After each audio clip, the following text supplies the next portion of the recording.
বিশ্বাস কখনোই প্রচারের বিষয় ছিল না। যুগে যুগে যারা বিশ্বাস করা শিখিয়েছে তারাও বিশ্বাসের প্রচার করেনি।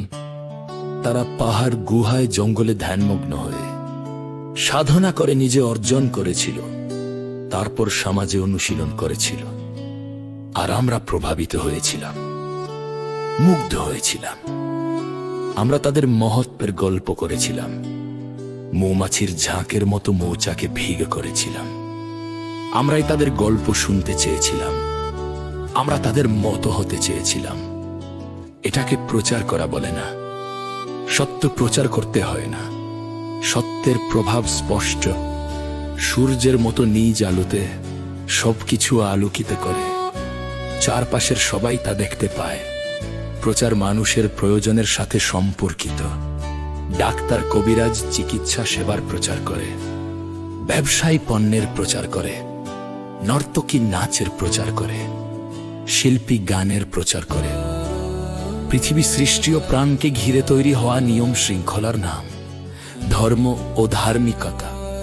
ধর্ম ও ধার্মিকতা উপলব্ধি, অনুধাবন ও অনুশীলনের সাথে সম্পর্কিত।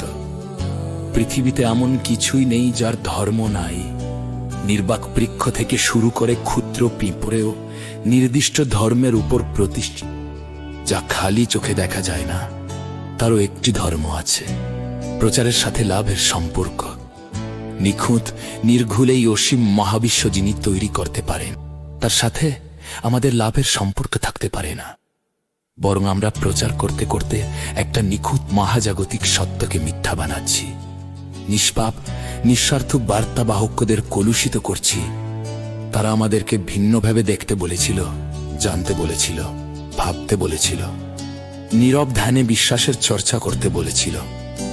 অন্যের প্রশংসা করার মাধ্যমে নিজের হিংসাত্মক মনোভাবকে দূর করতে শিখিয়েছিল। পরের দোষ ত্রুটি প্রচার করার পরিবর্তে গোপন করতে বলেছিল। এভাবেই একে অপরের বিশ্বাস অর্জন করে, একে অপরের মন জয় করে। সাম্য ও সম্প্রীতির সমাজ ব্যবস্থা তৈরি করা শিখিয়েছিল। তারা বুঝাতে চেয়েছেন পৃথিবীটা সূত্রের উপর প্রতিষ্ঠিত। এখানে প্রত্যেকটি ঘটনা পরবর্তী ঘটনা তৈরি করে। যেমন আপনি পরের দোষ গোপন করছেন, এটা একটা ঘটনা। এর পরবর্তী ঘটনা হচ্ছে আপনি তার বিশ্বাস অর্জন করেছেন। একইভাবে আপনি কারো প্রশংসা করে তার ভালোবাসা পাবেন। এভাবে একটা সুন্দর সমাজ তৈরি হয়। ব্যবসায়ী পণ্যের প্রচার করে, নর্তকী নাচের প্রচার করে, শিল্পী গানের প্রচার করে। পৃথিবীর সৃষ্টি ও প্রাণকে ঘিরে তৈরি হওয়া নিয়ম শৃঙ্খলার নাম ধর্ম ও ধার্মিকতা।